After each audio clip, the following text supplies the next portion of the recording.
Welcome to the Great Detectives of Old Time Radio. From Boise, Idaho, this is your host, Adam Graham. If you have a comment, email it to me, box13@greatdetectives.net. Follow us on Twitter @Radio Detectives and check us out on Instagram, instagram.com/Great Detectives.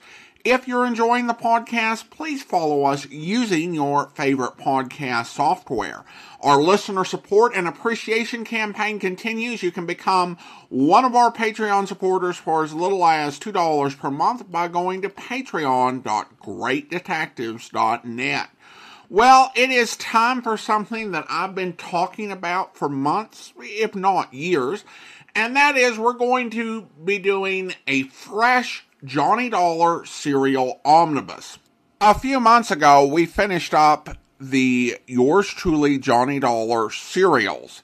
And when we did the serials, we did 2 episodes per serial. And there were a lot of folks who didn't like the stories being broken up that way. But I promised that we would come back and we would do new omnibus editions where we would play an entire serial in one sitting. And I think that that is a really fun way to experience these stories. I think that the Johnny Dollar serials work both ways.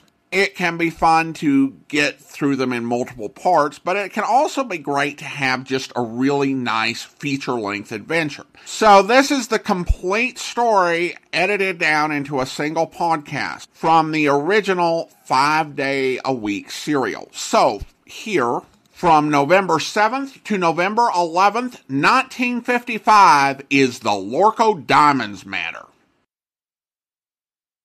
From Hollywood, it's time now for Johnny Dollar. Ben Tyler, Johnny. Transworld Fidelity. Oh, hi, Ben. Are you free at present? If the price is right. I mean, are you on a job? It's beginning to sound like it. Can you be on a plane for Algiers in 2 hours? Sure. Who's the client? Lorko Limited, Amsterdam. You know, they're the... Diamond Cutters, an old firm. Big-time deals all over the world. Check. What happened? Oh, one of their couriers just dropped dead in the Algiers airport. Oh, too bad. He was carrying a briefcase with $100,000 worth of set stones. Top-grade diamonds. Don't tell me, Ben. Let me guess. That's right, Johnny. The briefcase is missing.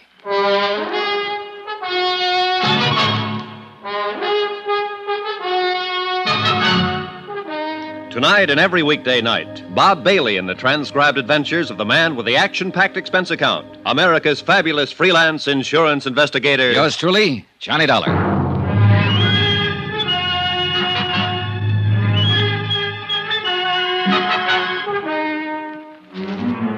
Expense account submitted by Special Investigator Johnny Dollar to the Home Office, Transworld Fidelity Company, Hartford, Connecticut. The following is an accounting of my expenditures during investigation of the Lorko Diamonds matter. Item 1, $324.60, transportation. A routine plane flight to North Africa and the city of Algiers.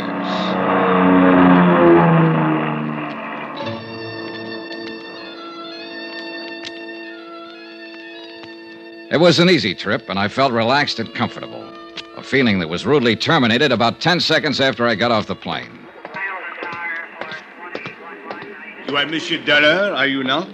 Yeah, that's right. I am Inspector Marcus of the Algerian Customs Police. Oh, how are you, Inspector? Oh, quite well, monsieur, and vastly reassured now that you have arrived on the scene of the crime. Oh? You see, I have implicit faith in special investigators. I have encountered them in the past, so I have no doubt, but this little affair will prove most simple to you, monsieur. I see. I feel that in a mere matter of hours, voila, you will produce the guilty culprit like un lapin out of a chapeau. Inspector, I'm beginning to feel a cold wind from the north. That's odd for this time of year, isn't it? A mere passing breeze, monsieur.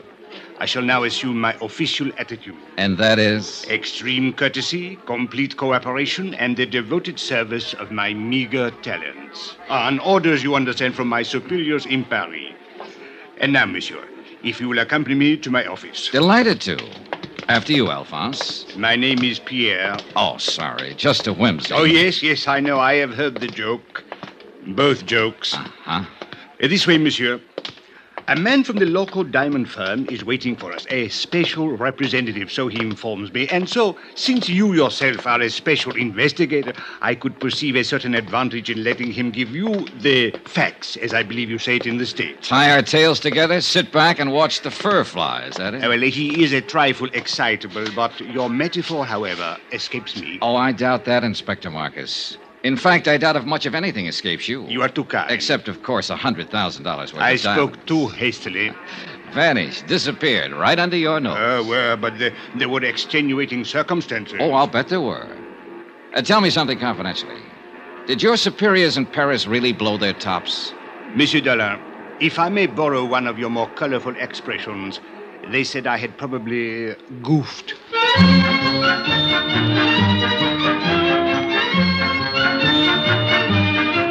I'd met that same attitude before with local officials. To them, sending in an outsider implied they couldn't do the job themselves. And Inspector Marcus was on an even hotter spot. The air terminal was a port of entry to Algeria, under his jurisdiction, Customs Police. As he said, he'd goofed. Maybe. It is a matter which hath entire past all apprehension. But he was right on I one know that thing. in London Hans this thing is Zeindorf, not have happened. the Lorko In representative, Paris, too, it was is not a have trifle happened. excitable. In Amsterdam, it is unthinkable such thing have happened like this. Even in your New York, mein Herr Dollar, it cannot have happened. But here, in Algiers... It have happened. Yeah, this beautiful diamond gone. All gone. It's like barbarians. This Africa is no place for diamond. Maybe you ought to tell him that in Kimberley. It's differently there. It's entire different. All right, Mr. Zeindorf. Suppose you tell me just what happened. Who can know, mein Herr? 15 years, this courier has worked for Lorko Company. We are think he is trustworthy. Entire trustworthy. Well, even a trustworthy man can die of heart failure. But he has never had this heart failing before. All right, but...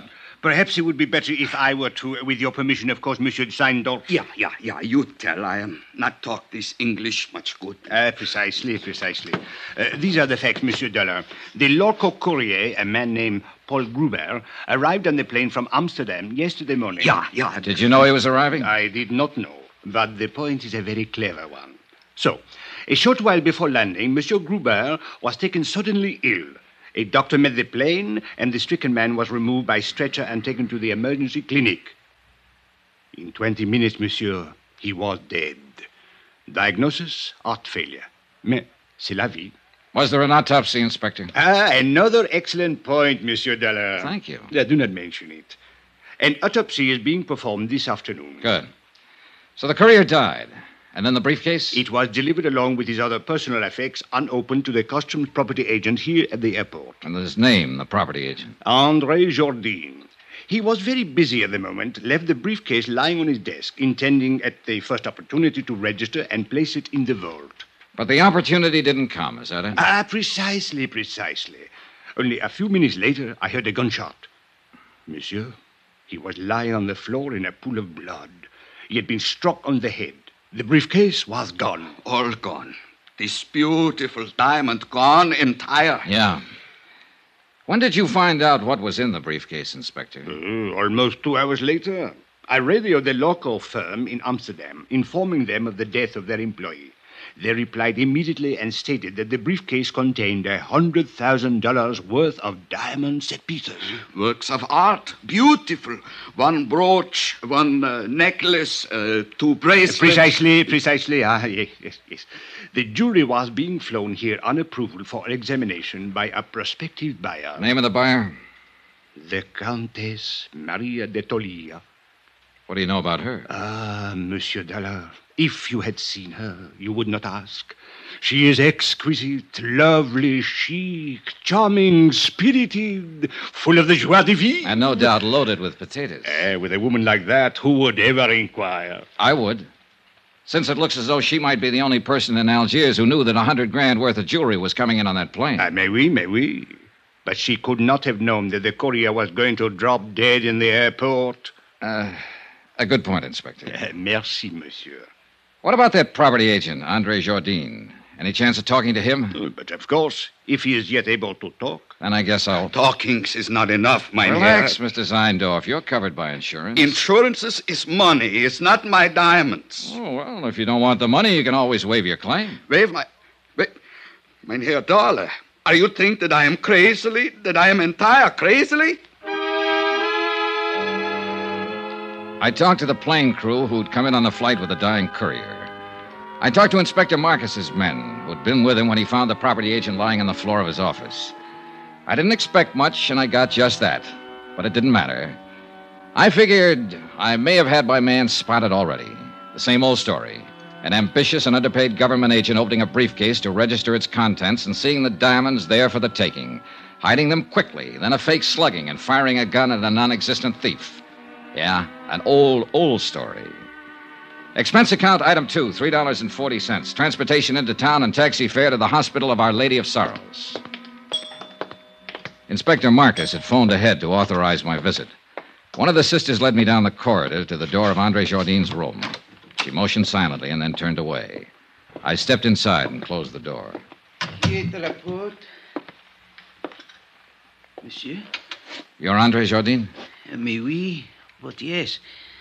What do you want? My name is Johnny Dollar. I'm an insurance investigator. My company is the underwriter on the Lorko diamonds. Why have you come here? Well, to ask a couple of questions. Of course, if you'd like to consult an attorney before I have nothing to conceal, monsieur. What do you wish to know? Just exactly what happened when that briefcase disappeared. I have told it already to Inspector Marcus. Yes, I know. So now would you mind telling it to me? But there is no... Bien. I was working at the files when someone entered my office. I turned around and saw a man standing there, pointing a gun at me. Ever seen it before? No, monsieur. What did he look like? Well, he was quite tall. Heavyset? No, very thin, tall and thin. European, I believe. All right. What did he do? He ordered me to turn around, stepped up behind me, struck me with the gun. I fell against my desk. He grabbed the briefcase and ran to the door. You were still conscious? Oui, monsieur, but in terrible pain. I fumbled for my gun in the drawer of the desk and fired one shot. It is all I can remember. Uh-huh. You hadn't by any chance opened that briefcase? I had been too busy. And you didn't know what was in it? Not until they told me today. Andre, I wonder if you'd mind if I lifted a corner of that bandage and took a look at that wound on your head. If you are careful, it is very painful. Oh, sure, I'll be careful. Lie still now, please. It'll just take a second. I'll lift this edge and... I think I am lucky to be alive. Yeah, very lucky. Okay, thanks. It is nothing. Andre, do you happen to know the Countess d'Attolia? The Countess? Oh, monsieur, she is unquestionably... Yeah, I know. She's lovely, exquisite, charming, chic. Well, thanks for your cooperation, Andre. A pleasure, Monsieur Dollar. Take care of that head. It's the only one you've got. You Americans are so whimsical. Oh, yeah, we're all crazily, entire crazily. My pet theory was starting to limp. That slugging wasn't phony. It had taken 14 stitches to close the cut in Andre's head. Whoever hit him hadn't been kidding. They meant it for keeps. I walked down the corridor and stood waiting for the elevator, thinking it over, trying to figure it out. But no go. I needed more facts. And a moment later, I got more facts. Monsieur Dollar, I thought I would find you here. A clever piece of deduction, Inspector. Merci bien, monsieur. Don't mention it. What's on your mind? There should be something. Well, there's got to be some reason for that smug grin. What happened? Did the thief confess? Au contraire. I was on the point of asking what progress you were making on the case. You will be happy to hear none at all. Oh, that is too bad. Inspector. Eh? Extreme courtesy, complete cooperation, the devoted services of your meager talents. Remember? Touché. Actually, I came to tell you that I now have the report of the autopsy. The courier who died of heart failure. Only he did not die of heart failure, monsieur. Except, of course, in a very literal sense. Well, what did he die of? Poison. Well, that was the end of a good theory. The courier had started to get sick on the plane, so the robbery and the murder had been planned well in advance of his arrival. By somebody who'd known he was bringing in diamonds. And so far, only one person fit the bill. As lovely, charming, and chic a suspect as you could ever hope to meet. The Countess d'Attolia.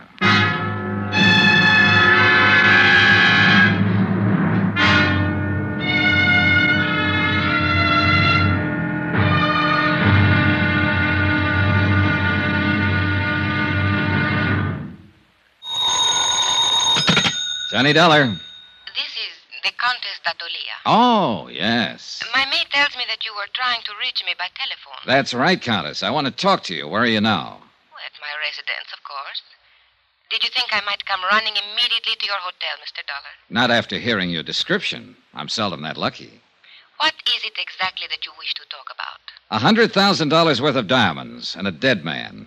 I'm a special investigator I know who you are. I investigate before I call you. Wow. Not only beautiful, but clever. This ought to be interesting. I'm afraid I don't entirely understand your flippancy. Then suppose I come over and explain it to you. Say around 8 o'clock?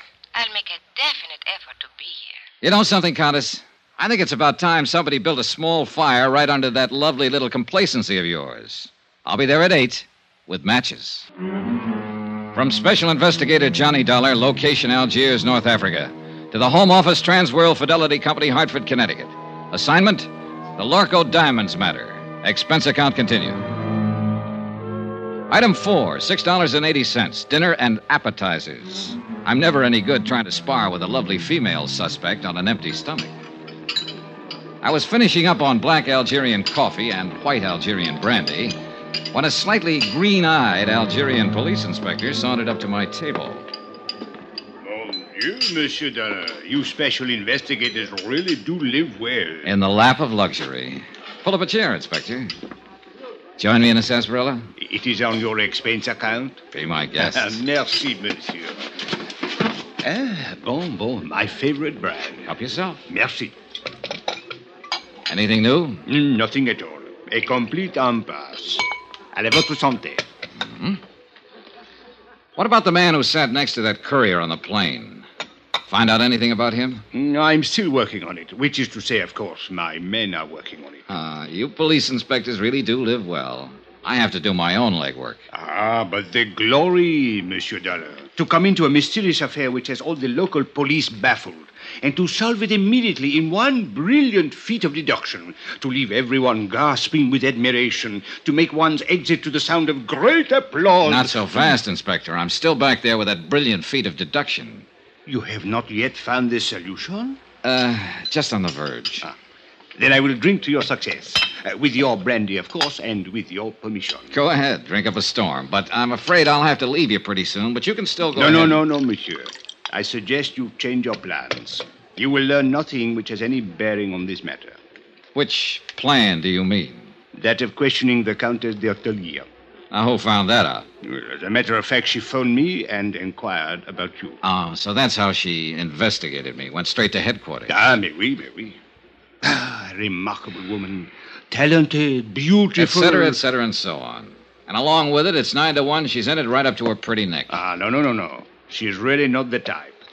This is an excellent brandy, monsieur. An Algerian brand, I notice. All right, Inspector. Let's bypass the byplay and lay him out face up. I think I prefer it to cognac. I don't know how she does it, but she's got you hypnotized. Just mention of her name and you go into a tailspin, every cockeyed one of you. Exquisite. Lovely. Maybe so, but in my book, she's a real suspect.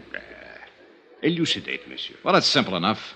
She's the only person in Algiers, that we're sure of at least, who knew that a shipment of diamonds was coming in on that plane. Why? Because she's the one who ordered them. Monsieur, it is even simpler. She could not have poisoned the courier because she was not on that plane.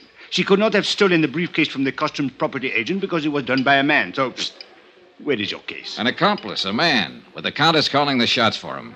What man, monsieur? Well, you got a good point there. Merci bien. Don't mention it. But from the influence she seems to have, it might be any man in Algiers. Inspector, it wasn't you by any chance? You raise a very interesting point.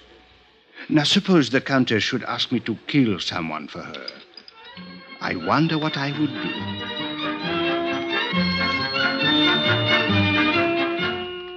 A page boy came into the dining room looking for me. I followed him out and took the phone call in the hotel lobby. It was the American consulate with some information I'd asked for them earlier. I hung up finally and looked at my watch. I was already late for my appointment with the Countess. So I walked out the door of the hotel and flagged a taxi to the apartment of the Countess d'Atolia. She lived in the swank genteel Bois de Louet, a residential district favored by top government officials and wealthy French businessmen. But the building she lived in was a little frayed around the edges, and the maid she'd mentioned was nowhere in sight. The pieces were starting to fit together. Good evening, Mr. Dollar. Countess? Since you are here, won't you come in? Thanks. This way, please. I'm rather surprised that you came. I was really not expecting you. Yes, I know. Did Inspector Marcus find you? Look, suppose we get it straight right now. You seem to have a lot of influence with the inspector, and probably with his superiors, too, from what I hear. Sit down, Mr. Dollar. Thanks. Well, do we play cat and mouse for a while, or do you want to give up right now, hand them over, and, as they say, throw yourself on the mercy of the court? I would like a cigarette. You could always claim that you fell in with evil companions, or that a man led you astray. They're in the box there by your elbow. A tall, thin man, for instance, with his collar turned up and his hat pulled down, carrying a gun when last seen after slugging a customs agent at the Algiers airport. Mr. Dollar, are you opposed to smoking on moral grounds? No, but I'm opposed to murder. Have a cigarette? Thank you.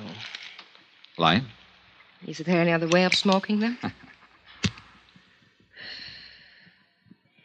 Mr. Dollar, I expected you to come here and be annoying, but I didn't know you were going to be insulting as well. That's just my mean personality. You seem to be under the ridiculous impression that I actually had something to do with this crime. I think you had plenty to do with it. A sort of arch criminal, perhaps? Or what is it you call them in the States? Big shot? Oh, Countess, you're a scream. I'll bet that courier died laughing. If you have a reason for these opinions, or believe you have a reason, I think you'd better tell me about it. Otherwise, good night. Oh, I have more than one reason. In the first place, I'm not certain that anyone besides you even knew the diamonds were being sent here. Except for the Lorko company, of course, and they wouldn't be likely to advertise it. Mr. Dollar, all of my friends and most of my acquaintances have known for 3 weeks that I'd ordered that jewelry. Oh? Well, I have a copy here of a letter that was sent to you by registered airmail from the Lorko company in Amsterdam a week ago today. According to post office records, you received it 2 days later. Remember it? Yes, I remember. It states the name, flight number, and time of arrival of that courier who was murdered. I said I remember. And it cautions you specifically not to give that information to anybody. So even if other people did know, you're the only one who knew the exact time the diamonds were coming in and exactly who was bringing them. All right. Perhaps I am at fault in a way. There was a cocktail party at the government club the same evening I got the letter. I forgot it for a moment and told someone about it. Who? Just a girl I happened to be talking What's to. her name? It doesn't matter. She was just stopping over on a world cruise. Anybody else hear you? I don't know. The place was packed. Government men, business people, Army, Navy officers. Anyone might have heard. Ah. Was Inspector Marcus at the party by any chance? Yes, I spoke with him during the evening. Mr. Dollar, I'll admit I was wrong, but there is hardly grounds for... All right, let's get to point 3. The Countess Maria d'Attalia, Italian by birth, title inherited, old family. Goes back through one line, in fact, to Lucretia Borgia. I did not poison the courier. Your family estates were confiscated by Mussolini. Family migrated to Bizerte, and then to Lisbon for 3 years. You left them there and went on to London. Since the war, you've lived in Paris, on the Riviera, back to London, Mallorca, and finally here. Have you been following me, Mr. Dollar? The consulate was pretty thorough. Anyway, you're well known in the international set, accepted everywhere, and apparently able to get along fine on your title and your looks. It is not very pleasant to be dissected while one is still alive. As a matter of fact, you're flat broke. You've been living on credit for the last 4 months. I think you have gone about far enough. And yet 3 weeks ago, you ordered $100,000 worth of jewelry sent to you on approval. How did you plan to pay for it? Get out. Or did you know you wouldn't have to pay for it because it was never going to be delivered? Get out of here. I don't have to listen to this. I don't have to answer your insulting questions. My private affairs are my own concern. So the ice finally melted, and now you're going to blow your top. Get out, or so help me, I'll kill you. You mean me, too? You... Oh, no, hey, put that down. Don't throw that. Why, you little devil. Stay back. Let go of me. Settle down, then. And stop throwing things. I will do as I please. It is my house. So sorry. Oh, good Lord. A woman who can even cry beautifully. Leave me alone. Oh, you're unbelievable, baby. The boys were right. You're everything they said you were. Oh, it's too bad. Go away. All right. But before I do... What are you going... No, don't.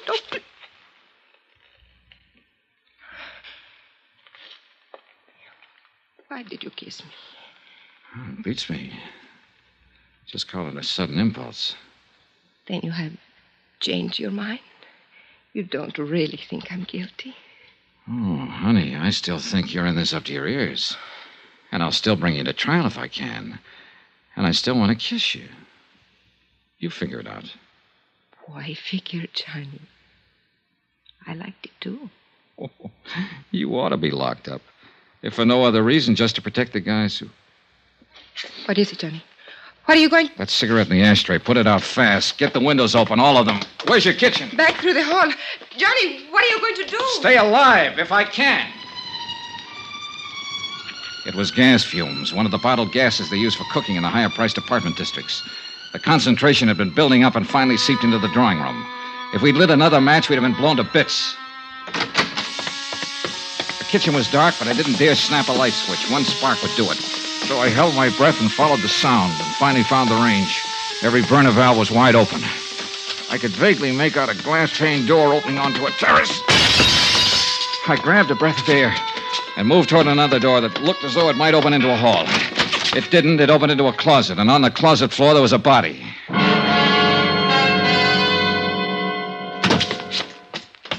What happened, Johnny? Why did you go... Johnny, who's that? He's a man from the Lorko company. Name is Zeindorf. Zeindorf? But where did you find him? Out there on the floor of a closet. But why? What was he doing here? You tell me. I don't understand it. He has no business here. What is wrong with him, Johnny? Well, right at the moment, he seems to be a little bit dead.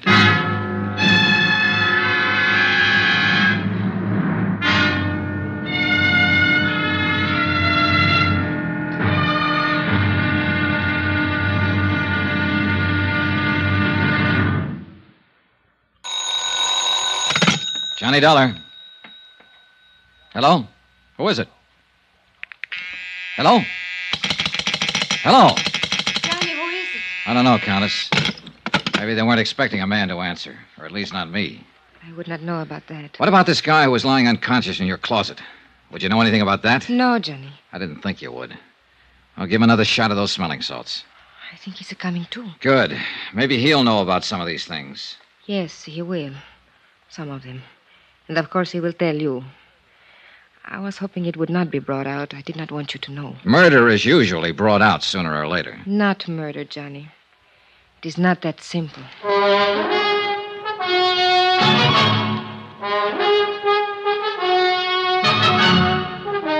From Special Investigator Johnny Dollar, location Algiers, North Africa, to the Home Office Transworld Fidelity Company, Hartford, Connecticut. Assignment, the Lorko Diamonds matter. Expense account continued. Item 6, $9.30, smelling salts and a bottle of scotch. The smelling salts were needed for a double-talking fellow named Zeindorf, who'd managed to get himself gassed half to death in a closet. A representative of your client who suffered the $100,000 loss, Lorko Diamonds of Amsterdam. The scotch was for me. Johnny, he doesn't like it. Should I go on holding them under his nose? Yeah, sure. Keep shoving them at him until he's strong enough to fight you off. That's how smelling salts work. A person has to come to in sheer self-defense. Nine, stop. Is more too plenty already. My nose is killed, dead, no more. Maybe you've been poking it into the wrong places. What were you doing in that closet, Mr. Zeindorf? It's nothing. I can tell you the entire thing in 2 words. Use more if you need them, but make it good. Nobody has found this beautiful diamond. Nobody has do anything. So I'm come looking for mine own self. In that closet? 9 is only for hiding. I am wait for everybody going away, going at sleep. Then I am going to looking. In my apartment. What made you think they would be here? You are pleased to forgiving me, Fräulein. But I am not taking the chance. I'm think to looking every place. Who turned on the gas out there? Do not ask it. I know nothing. I think I have sleeping some, maybe, and when I have waking, I am died almost. Yeah. Well, apparently somebody was out to get one of us at least. Hey, what about that maid of yours, Maria? Or is there one? Of course. That is strange. She disappeared about the time you arrived, slipped out without a word. Does she live here? I think she lives up in the Casbah. I hire her through the agency. I see. Do you think she did it? Oh, the more I find out, the less I'm sure of. Maybe Mr. Zeindorf did it, trying to commit suicide over his missing trinkets. Nein. Suicide is one thing I am not. And I desist to listen no more. I am to leave here immediate. Oh, by the way, Mr. Zeindorf. Yeah, what is it? As I understand it, you boys in the international jewelry business are ordinarily pretty cautious in your dealings. Yeah, the prudence, mein Herr. Always the entire prudence. That's what I mean. You always investigate a new client thoroughly before you take any chances, is that right? Is entire correct? Johnny, no. Then why did you send $100,000 worth of diamonds here to Algiers at the request of a woman who doesn't have a cent to her name? Ach, why, it is to me these things are always happen. Mein Herr Dollar, I am the highest ethic of business. I cannot give you answering. Well, one of you better give me an answering. Oh, it is all right, Mr. Zeindorf. Please, you tell Contessa. All right. What he is trying to say, Johnny, is this. It did not matter about my financial standing because I was not actually a client. What do you mean? You ordered the stuff? Yes, several pieces on approval, so I could make a selection. Anything up to $20,000. Somebody else was paying for it. It was being given to me as a gift. By whom? A fellow countryman of yours, a man named Charles Barrett. He's been here 3 months, lives on his yacht. Mr. Zeindorf, how did you know this man Barrett would pay for the diamonds? By the letter, mein Herr. What letter? When I wrote to the Lorko firm, I took the liberty of enclosing a letter written to me by Mr. Barrett. His own authentical signings. We investigate immediately. What sort of a letter was it? He promised to pay for a gift of jewelry up to $20,000 of my own selection in return for certain considerations. What considerations? Romantic, mein Herr. It is a little present of the engagement. Is that what it was, Maria? An engagement present? Yes. I see. I think I go now. It's too much has happened in this place. Is it all right to smoke now? Yeah, sure. The gas is cleared out. Here. Thank you.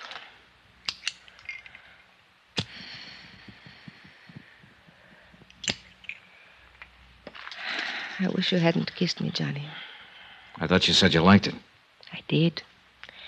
That is why I wish you hadn't. Are you trying to say that... Oh, relax, Johnny. I am not a child. No, I have not fallen in love with you any more than you have with me. But I could, very easily. What about this man Barrett? What's he like? Oh, an overbearing, spoiled, middle-aged little boy. The price sounds kind of high. What else is there? Ever think of working? Where? At what? In Italy, yes. But you know what's open there for an impoverished countess. Yeah, I know. And I suppose you can't get a work permit anywhere else, is that it? Oh, forget it, Johnny. All I know how to do is be highly ornamental, say the right things to the right people, do the right things at the right time, and eat by stealing caviar at cocktail parties. You go hungry a lot that way. Yeah, I guess it's rough. Well, don't let it throw you, honey. You're not the first girl who married for money. What? I guess you don't understand. Nobody has said anything about marriage. Oh, I see. Well, Johnny, I imagine you will be leaving now. So, good night, Johnny. Goodbye. For all the progress I'd made in the case, I might as well have stayed at home. Another fish off the hook. Logical suspect number one had been the customs property agent Andre Jardine. But the blow on the head that sent him to the hospital hadn't been faked. And that, plus the fact the diamond courier had shown symptoms of poisoning before the plane even landed, seemed to leave Andre in the clear. And now number two, Maria Countess d'Atalia, was apparently able to supply another answer every time she needed one. And her answers were backed up by Hans Seindorf, Lorko's own representative. We were shortcutting through the harbor district when I began to realize that the same car had been behind us ever since we'd left Maria's. It was a low-slung English job, expensive and easy to recognize. Driver. Oui, monsieur? Hit the gas a little harder. See if you can shake that car behind us. Mais oui. The other car picked up speed to match ours and still held the same distance. Hey, try a couple of fast corners. I want to make sure. Yeah?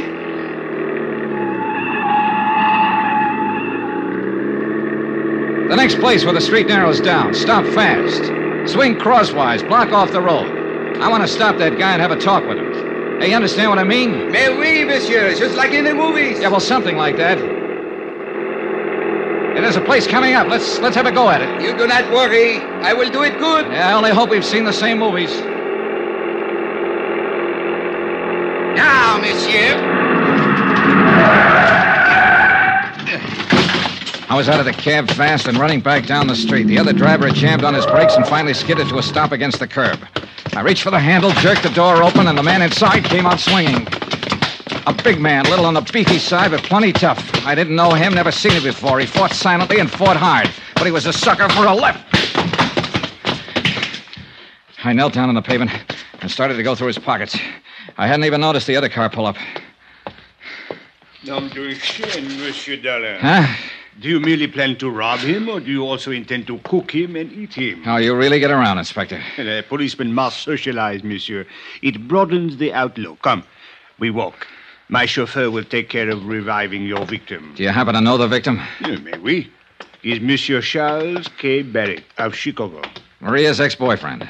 Something of the sort, I believe. How did you happen to get here so conveniently? Oh, I was following you. Farther back, of course. Then why didn't you pitch in when the fight started? And spoil such a remarkable display of fisticuffs? Okay. It is true the footwork was mediocre, but the verve, the enthusiasm, the violence, superb, monsieur. I can't quite figure you, Inspector. Well, sometime we must talk about it. Monsieur, you will be most happy to know that we have identified the person who occupied the plane seat next to the Diamond Courier. Oh? They shared a bottle of wine during the flight. Undoubtedly, that is how the poison was administered. And who is the person? A man named Bobo. Bobo? Oui. He is well known in the Casbah. He is a thief, smuggler, dope peddler, and it is said he can be hired as a killer. Have you picked him up yet? Well, I have not tried to. Why not?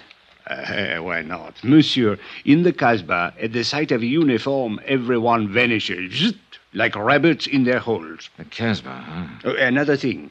The property agent who was struck on the head, André Jourdain, he has disappeared from the hospital. Disappeared? How? His window was open, the room was upset. It was very odd. Yeah. Well, look, Inspector, I think I'll get on back to the hotel and get some sleep. No, as you wish. Yeah, I'll talk to you tomorrow. Maybe. Oh, there is one more thing, Monsieur Dollar. Huh? I think perhaps I should warn you of something in the event you should call again on the Comtesse. Warn me of what? Well, 2 days ago, I installed a dictaphone in her apartment. You what? I must admit I found your conversation this evening most entertaining. Inspector, you are a rat. Oh, please do not concern yourself in the least. I am the soul of discretion. Maybe. Monsieur, I am a Frenchman.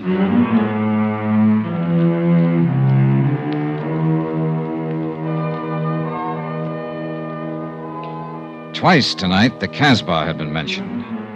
The strange, mysterious native quarter on the steep hill behind the city. Maria had said her maid lived there. And now Bobo, who'd given poisoned wine to the Diamond Courier. I had an angle, and I had some ideas. The picture was finally starting to make sense. But I needed some more answers. And the trail led into the Casbah.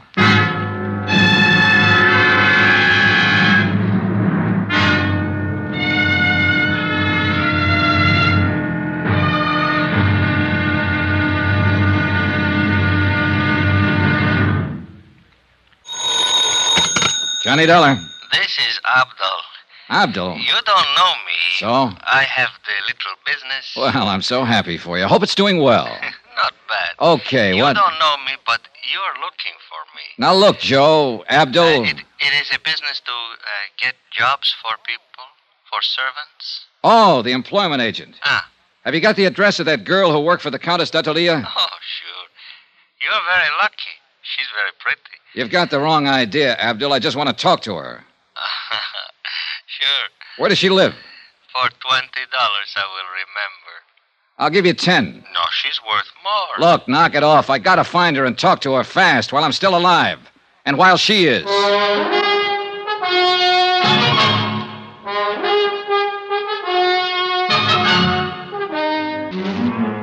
From Special Investigator Johnny Dollar, location Algiers, North Africa, to the Home Office Transworld Fidelity Company, Hartford, Connecticut.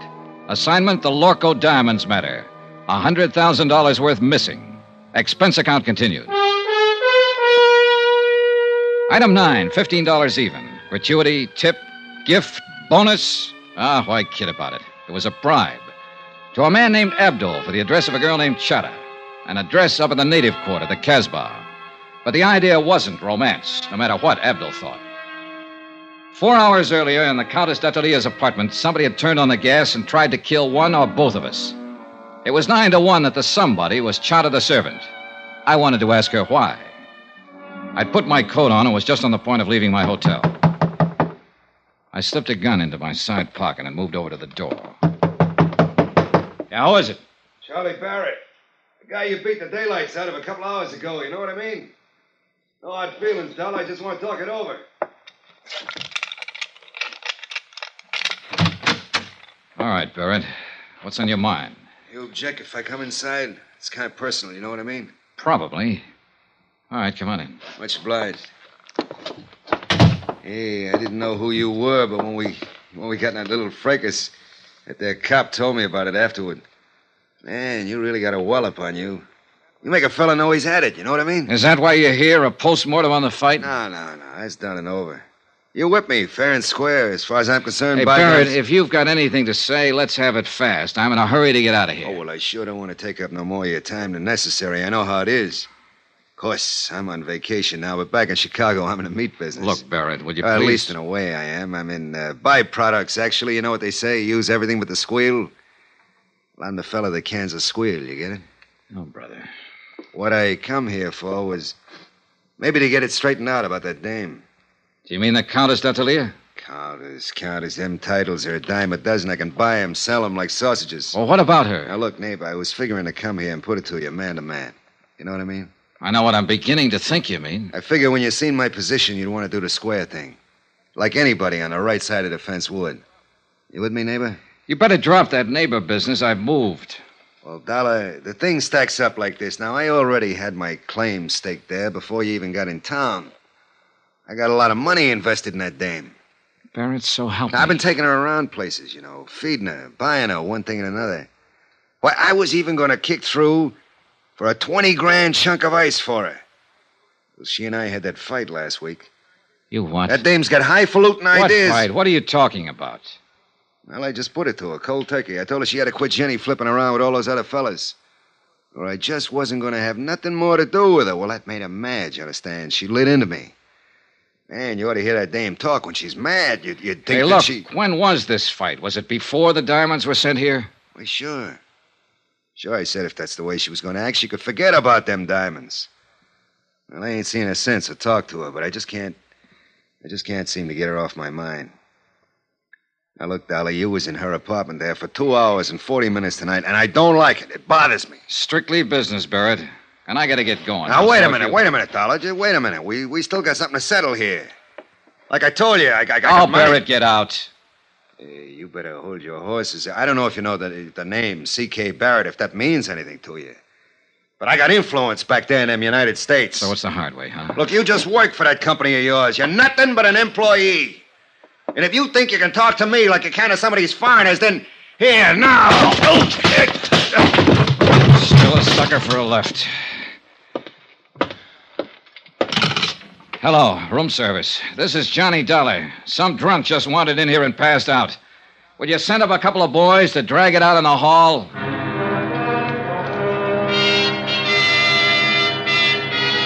Expense account, item 10, $5.30. A tip to the bellboys and taxi fare to the Casbah. The taxi dropped me off at the end of the causeway, and from there on I walked. It was late, well after midnight, but the narrow, crooked alleys were teeming with life. Some of it out in the open, some of it under cover. Small groups of people met together here and there along the cobbled streets. Men of 24 tongues and dialects. And women, too, slipped silently in and out of the dark doorways, crouched over tables in the dim-lit cafes and coffee houses. Groups usually fell silent when I passed and stared with hostile curiosity. The Casbah, backwash of North Africa. Little known, seldom bothered, and scarcely policed. And for an outsider, especially at night, more dangerous than dynamite. The address Abdul had given me turned out to be a coffee house, but it could still be legitimate. And there was only one way to find out.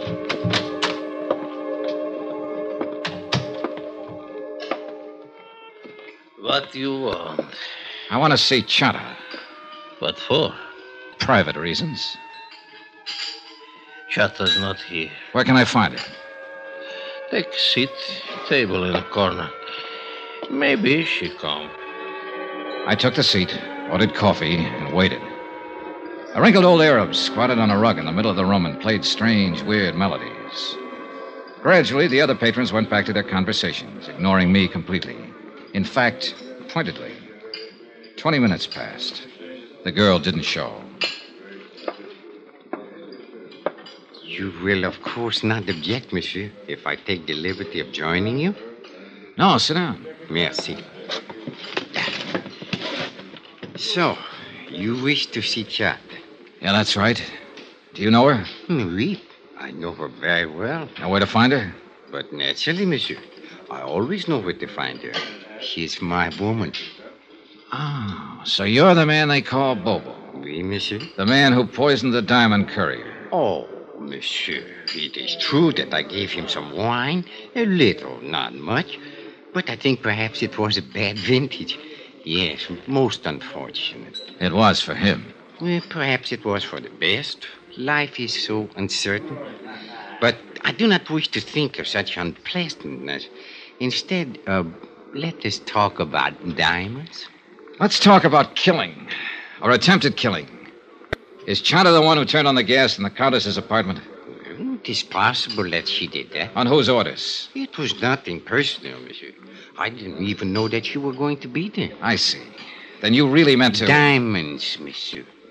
That's enough of this foolish talk of killing. All right. All right, what about the diamonds?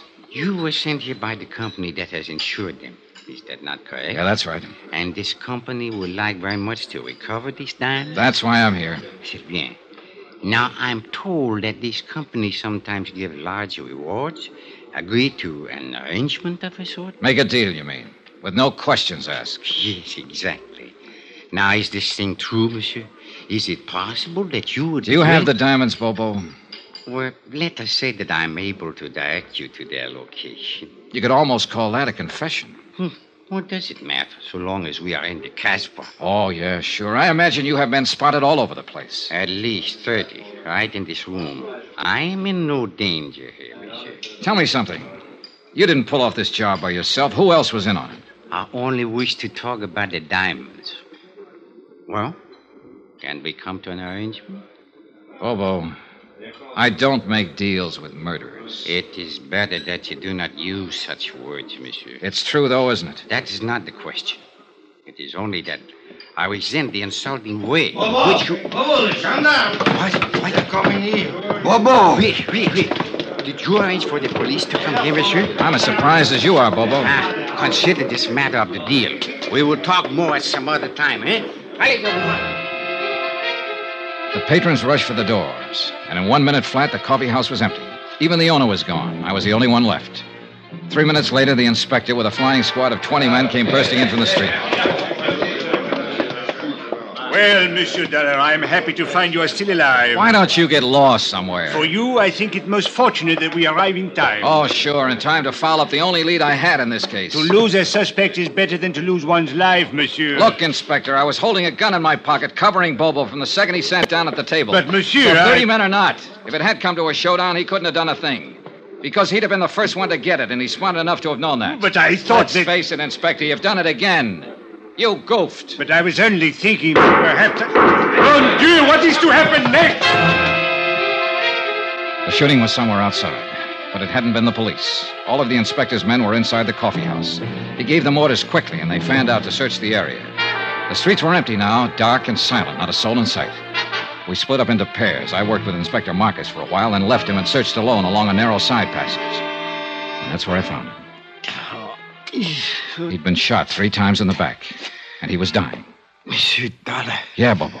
You can't forget that deal, I think. Yeah.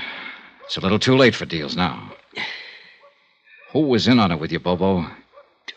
Look, you've got nothing to lose by talking. You know that, don't you? Accept my honor, monsieur. As a citizen of the gospel. Who shot you? A dragon, monsieur.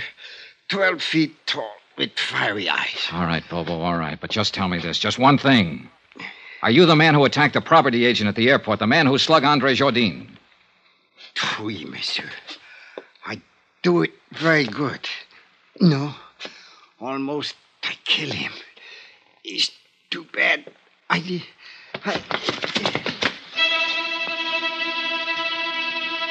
A minute or two later, Inspector Marcus came up, and we stood there looking down at the dead man lying on the stones of the alley.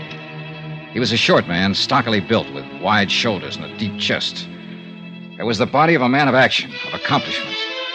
But he'd chosen to be a smuggler, dope peddler, thief, and killer. And now he had become the victim of another killer.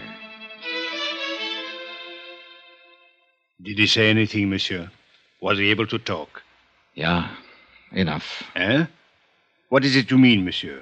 Do you know who is guilty of this? Yeah, that's right, Inspector. I know the whole story now. The whole filthy, rotten story.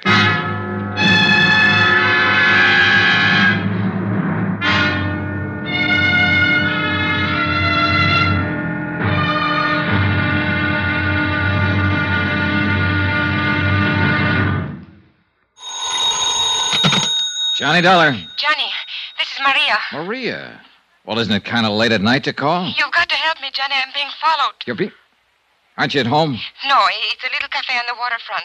I came in here to phone. Why the devil did you have to go out? Everything was set up. If you'd stayed home, you'd have been safe. What are you trying to do, get yourself killed? Johnny, this is no time. Where are you? What's the name of the place? The Marrakesh, number 41 Rue de la Mer.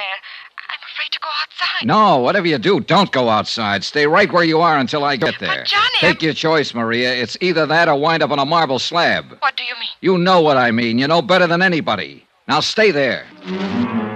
From Special Investigator Johnny Dollar, location Algiers, North Africa, to the Home Office Transworld Fidelity Company, Hartford, Connecticut.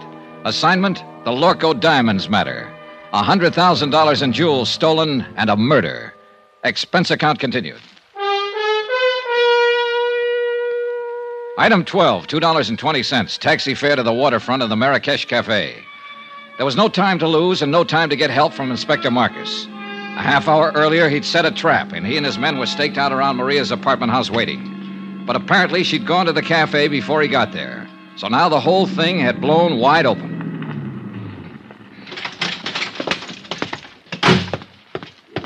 The Rue de la Mer was a dead-end street close to the water, deserted at this hour of night. A couple of dim street lights and a light over the door of the Marrakesh Cafe. Everything else was in darkness. There was no movement, no sign of life. Over here, Johnny. Oh, thank heaven you got here. No trouble so far, huh? No, except with that sailor over there. He finally passed out. Well, you're probably used to that kind of trouble. Cigarette? Yes, thank you. Now, what were you doing down here at this time of night? I was visiting a friend. Is that the friend's car parked out at the curb? Yes. Charlie Barrett, huh? The meat packer from Chicago who was going to give you the Lorko diamonds. Well, I figured he'd get over his mad spell. How did you know about it? He told me, just before I knocked him out for the second time tonight. He said you two had a fight over a week ago, and that he told you he wasn't buying any diamonds after all. Well, it was just... For a while, I thought I had you tagged again. I wondered why you hadn't canceled the order when you'd been told he wasn't going to pay for the stuff. Johnny, it was just a talk. I knew he would come around. Yeah, well, that's about the way I figured it. Another explanation. So I let you off the hook again. Why, Johnny? Why have you been trying so hard? Trying what? To find some way of involving me in this. Well, the facts just seemed to turn up. I wasn't trying to find them. It made a big difference, didn't it? Learning about Mr. Barrett. Learning what about him? That I was accepting a $20,000 gift from him. Why should it? Your life's your own. It did, though. Before that, you were... Well, you seemed to be interested. Sure. You're a very beautiful woman. And that's all it was? What more did you want? All right, Johnny. Forget it. I don't blame you. Hey, tell me something. What about Barrett? Now that you've kissed and made up, is the engagement back on again? I haven't decided yet, Johnny. Ah. Well, come on. Let's get out of here. I'll take you home. Do you think it's safe? There was no sign of anybody around when I came in. Whoever it was probably got scared off. Oh, I was scared to death. When I saw the lights of the cafe, I jammed on the brakes and ran for the door. The other car was right behind me. Get a look at the driver? No. How'd you get hold of Barrett's car? Borrow it? He gave it to me. Not a bad night's work. It's a good car. Get in. You really play rough, don't you, Johnny? Sometimes. It depends on the... Get down, quick, back of the car. It came from across the street. It's pitch black over there. What are you going to do? Look, Maria, you're safe as long as you're back of the car here. Well, what about you? I can't get a shot from here. I'm pinned down. I'm going to make a run for that stone curb. Try to draw a shot and see where the flash comes from. Be careful, Johnny. Oh, don't worry, kid. I'm the carefulest guy you ever saw. All right, now sit tight. Here goes. Are you all right, Johnny? Yeah, I think I got him spotted. Let's see just how close I can... There's somebody running away. Yeah, so do I. Now, where the devil? Why don't they get some streetlights down there? That car that's starting up. Yeah, I see it. They're getting away. One lucky shot, my... Ah. Give me your keys. Wait here. I'm going after No, him. no, I'm going with you. Then pile in. Hurry up. Let's go. A few blocks away, I picked up the taillights of the other car and poured on the gas to keep hanging on. We roared through the empty streets along the waterfront, then swung into the coast road and headed out of the city. The model I was driving had been built for road racing, and barring accidents, I didn't figure the car ahead had much chance of shaking me. It was a narrow, winding road following the rocky edge of the headlands, and the curves were sharp and dangerous, especially at the speed we were traveling. Finally, it happened. The car ahead roared up a steep grade and missed the curve at the top. It rolled over and over, the headlights cutting crazy patterns in the blackness as it plunged down towards the beach. I finally braked to a stop about 30 yards from the wreck, jumped out and started toward it, and just then... the gas tank caught and burst, and the car exploded into a tower of flames. I caught a glimpse of the driver, pinned in the wreck. Then the fire took over and covered him. And I knew one thing was certain. He'd had it.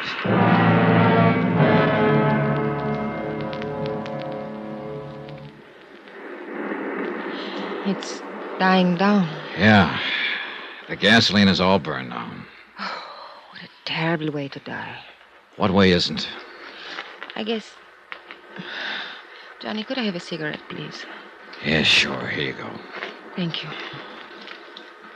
Yeah, light up, Maria, while you watch him burn. What a horrible thing to say. It's quite a relief, though, isn't it, knowing you're safe now? Well, of course it's a relief when someone has just tried to kill you and now you know that they... That's true, but it's not what I meant. I don't think I understand you. What I meant was you're safe because now he won't be able to talk. Able to... Who won't be able? Do you mean you know who's in that car? Of course, and so do you. It's the customs property agent, Andre Jardine. Andre? Sure. Who else would have any reason to kill you, since he was the only one left after... Oh, I guess you haven't heard about it yet. Bobo's dead, too. What? Who is Bobo? Your other partner. Andre shot him in the back earlier tonight up in the Casbah. So you're doubly safe now, Maria. They're both dead. And for everything else, you've got an explanation. With just one exception. I don't even know what you're talking Oh, about. now, don't be modest. Actually, it was quite a scheme, whether you thought it up or Andre Oh, did. you are out of your mind. The idea was to make sure the diamond courier died, either on the plane or at least before he got through customs. That way, the courier's briefcase would be sent to Andre's office. Then Bobo was to help Andre fake the stick-up. But Bobo turned out to be a tough cookie. This may be true, Instead but of sticking to plan, he decided to go for broke. When he slugged Andre, he tried to make it stick, but Andre managed to reach his gun, so he ended up in the hospital instead of the Mohr. What has all this got to do with me? Then Andre got the idea of a double cross. He left the hospital, went into the Cosmo to look for Bobo. He found him, and he killed him. I still don't see His next step was a natural, to knock you off and keep the whole take for himself. We expected it, and we were ready for him. Inspector Marcus is staked out right now at your apartment house, waiting for Andre to show up. We didn't know you'd already gone out earlier. Well, all of this may be true, Johnny. But why do you insist on trying to fit me into the picture? Because that's where you belong. I mentioned the fact that you'd been able to come up with an explanation every time you needed it, with just one exception. What exception? Both Andre and Bobo have tried to kill you this evening. Why? Unless you were in on this thing. What reason would they have? Well, I don't know. Of course. Why should I know? I don't know why they tried to kill me, Johnny. Oh, a good answer, Maria. And it'll probably work. Yeah, you figured that one out fast. I don't know what you mean. No, of course you don't. Well, Who has the diamonds? I will before morning. Johnny, why couldn't you... Knock it off, kid. You got the wrong guy. It won't work with me. It could. Sure, I know. You're beautiful, charming, lovely. And you're rotten. Rotten right to the core. What are you doing, Johnny? Going back to town. Well, wait for me. Goodbye, Maria. Johnny, wait! Johnny!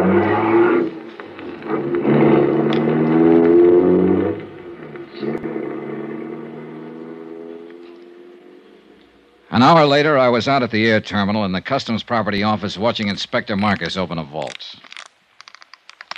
Mon Dieu, what a nuisance. Always they make these combinations so difficult. That's the general idea, Inspector. True, but still one would think that... There we are. Now, if you are correct, Monsieur Dollar, we shall soon have our hands... There, that briefcase in the corner. Mais oui. It is the one. Good. Let's have a look at it. It will be necessary to force the lock. Here, pry it open with this. Looks like an easy one. It is merely a matter of... Voila. Ooh, beautiful, no? Yeah. Too beautiful. Tell me something, Monsieur Dollar. What made you know that Andre Jourdain was guilty? Something Bobo said, just before he died. Hmm? Yeah. He confessed he was the man who had slugged Andre. But Andre had described his assailant as tall and thin. Bobo was short with a stocky build. Andre had lied. And all this time, the diamonds were right here in this vault to which Andre, as property agent, had access. Can you think of a safer place? Hey, Inspector, what about Maria Dattoria? Well, I am inclined to agree with you, Monsieur Dollar, but, well... Yeah, I know. Nothing but suspicion. Precisely. If I were to file charges and bring her to trial on such evidence as this, well, she would cry a little, perhaps, and look very beautiful. And, monsieur, the court would hang me, not her. Yeah, you're right. You could never make it stick. C'est la vie.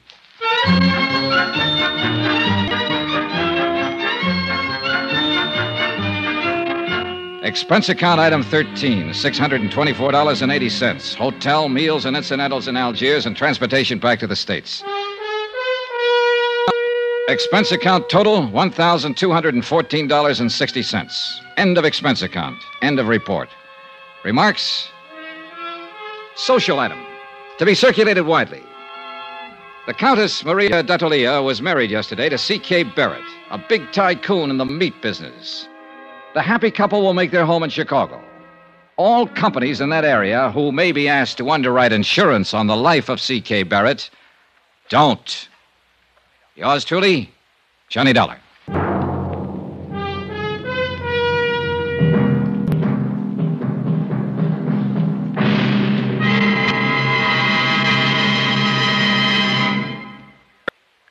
Remember, there'll be a new exciting story on Johnny Dollar beginning next Monday. Next week, the Broderick matter, an exciting chase after a charming, beautiful girl. After all, who wouldn't? Join us, won't you? Yours truly, Johnny Dollar.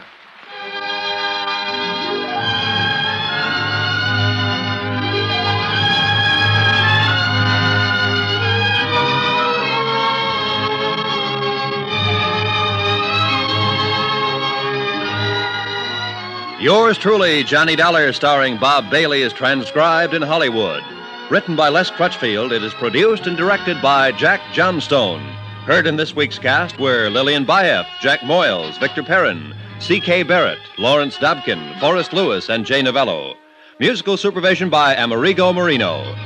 Be sure to join us on Monday night, same time and station, for another exciting story of Yours truly, Johnny Dollar. Roy Rowan speaking.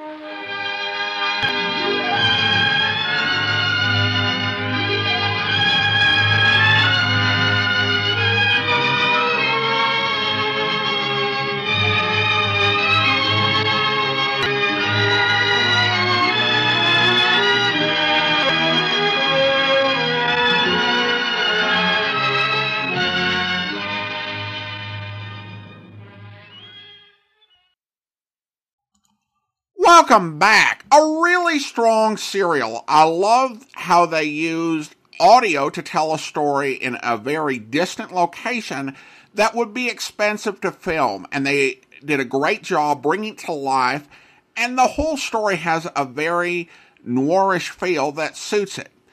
Now, some specifics on the serial. The "after you, Alphonse" joke towards the beginning was one I was educated on last time we played this as separate episodes.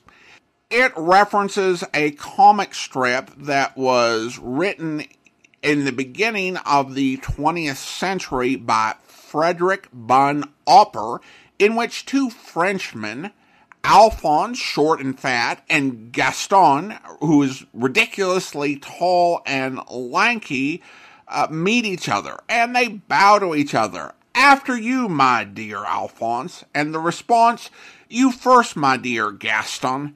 The joke is that both are so polite and that no one will take precedence that they actually never end up doing anything. This strip ran for more than a decade, and I would imagine that there had to be some other joke in those scripts, but based on the comment by Inspector Marcus about there being only two jokes, I would guess not. It's a pop culture meme, and a bit weird because by the time of this episode, Alphonse and Gaston hadn't had their own strip for decades, and Opera had died 18 years previously, but the pop culture image persisted. In fact, Wikipedia points to a New York Times article that referenced the strip in 2009. I personally might want to choose a less obscure reference, and coming from me, I know I'm one to talk about that. Inspector Marcus is a solid J. Novello character. While there are some similarities to his Sam Sabaya character on Rocky Jordan, Inspector Marcus is really a different sort of character. He resents Johnny a little bit, but not so much that it hurts the case or causes him to behave in a way that you really ever get mad at as a member of the audience. Mostly you get the sort of low-key digs that Sergeant Corbett might deliver on the Falcon, although I think with a little bit better style. And it's often hilarious. I loved his takedown of Johnny's fight with C.K. Barrett. Speaking of C.K. Barrett, there was a bit of a goof, to use a phrase from this story, in announcing that C.K. Barrett was part of the cast. Barrett was a character played by Gerald Mohr, who we heard a couple of weeks ago as Philip Marlowe, and who also recorded his own audition for the role of Johnny Dollar before Bob Bailey got the part. I don't know who voiced Bobo, but that was a top-notch Peter Lorre character. That's obviously what they were going for, Peter Lorre, and it worked. And it was a case with Lorre and other actors who became iconic. Even if you were not a radio production that had the budget to get such an actor, you could evoke the actor. Essentially, Johnny's description painted a picture of Bobo as Peter Lorre, and then we get an actor doing a great Lorre impression, and the audience just imagines that Peter Lorre is in the episode. The way this story plays out was really interesting, particularly in regards to the fate of the Countess. It's rare for a bad guy to get away with it during the golden age of radio, but she's clever enough to have kept her distance from so many aspects of the crime, and lucky enough that all of her Confederates are dead. It's a nod to realism and also to what Johnny's actual job is. He actually succeeded. His job was to get back the diamonds. However, he's got a sense of justice, and so the fact that the Countess gets away with her crimes bothers him. But there's nothing to be done, and while Johnny raised the possibility of her killing Barrett, I think that would be far riskier than anything she tried, and she didn't strike me as the type to take that sort of risk. The only bad thing to happen to her out of all this is that she has to go through with her marriage to Barrett. And based on the brief interactions we get with Barrett, marrying him will come with its own problems. Know what I mean? Alright, well now it is time to thank our Patreon supporter of the day. And I want to go ahead and thank Nolan. Nolan's been one of our Patreon supporters since April 2018. Currently supporting the podcast at the rookie level of $2 or more per month. Thank you so much for your support, Nolan.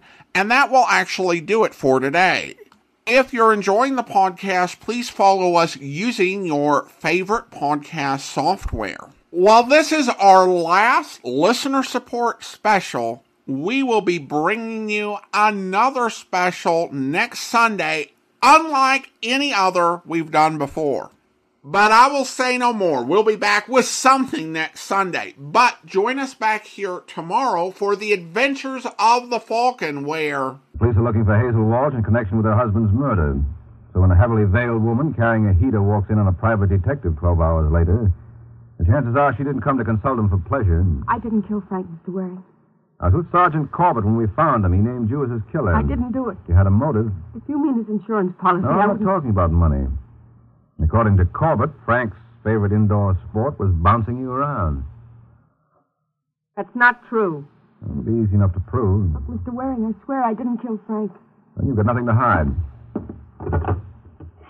Who are you calling? Sergeant Corbett. We're going over and have a talk with him. Put down that phone. Now, look, Mrs. Walsh. Put it down. If you want me to work for you... No, thanks. I've just changed my mind. Now, look, you're acting like a 6-year-old.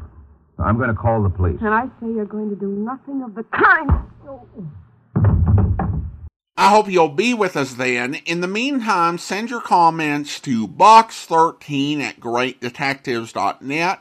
Follow us on Twitter at Radio Detectives and check us out on Instagram, instagram.com/greatdetectives.